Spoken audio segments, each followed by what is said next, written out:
Hey guys, so if you're watching this, I'm guessing you either know what a fandom is or you're really confused. Fear not, in this video I'll be explaining all about what a fandom is and different terms that you should know if you are a part of it.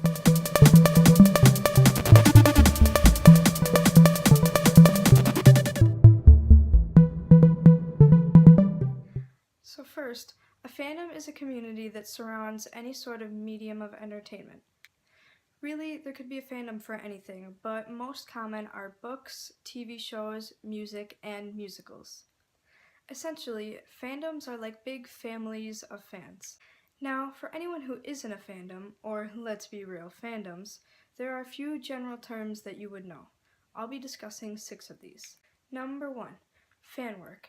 Now, I don't know that this term is used specifically very often, but other branches of it are, such as fan fiction and fan art. Fan fiction is basically the idea of taking a character or characters from any sort of a fandom that a person is in and putting them into a storyline and setting of their own. Fan art is basically the same concept except that it is expressed in paintings, drawings, photos, and other sometimes more unique mediums of art. In general, fan work is anything a fan creates based off of or in honor of an original work. Here are a few lovely examples of fan art.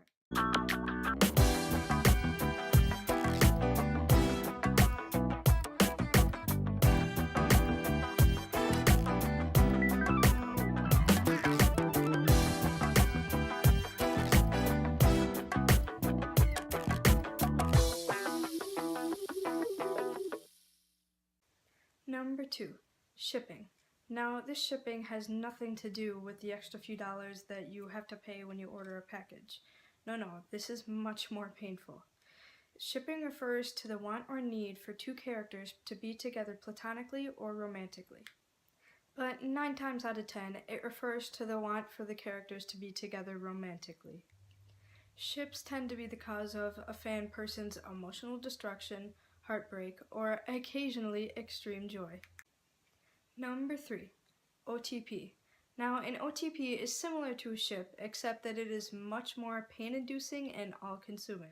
OTP stands for one true pairing, or a person's most beloved ship. If you're lucky, your OTP may already be together early on in whatever series, in which case you'll be in a state of joyous bliss until they get into an argument or one of them is killed off.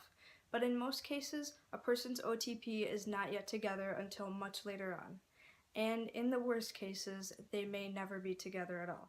In which case, you'll cherish every time they accidentally brush hands or overanalyze every single conversation they have, hoping to find some flirtatious comment or inside joke. And if your OTP consists of characters in a fantasy series, you will especially feel anguish if the author were to say, I don't know, literally throw them into hell. We're all looking at you, Rick Riordan. Number 4, Canon. Now, canon refers to what is true or a reality for whatever the source of entertainment.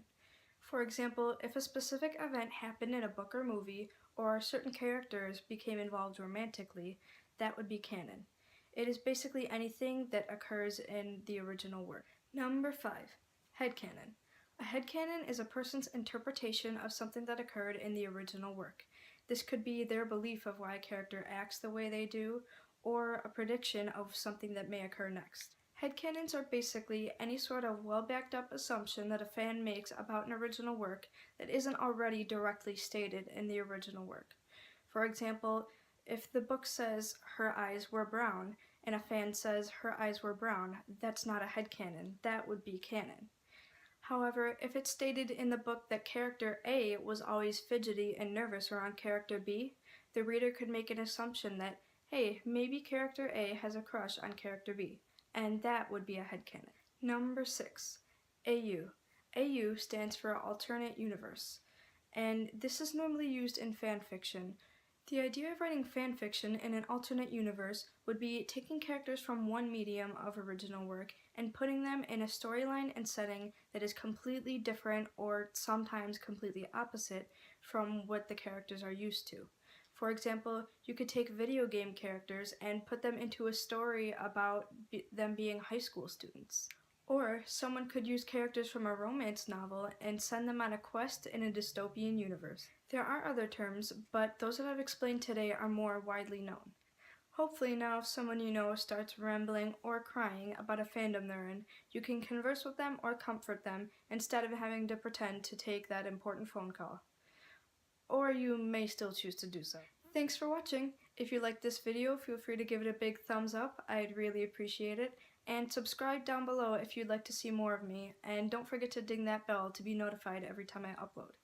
And a big thank you to my lovely friends who provided that fan art from earlier on. Stay strong and have a good day. Bye!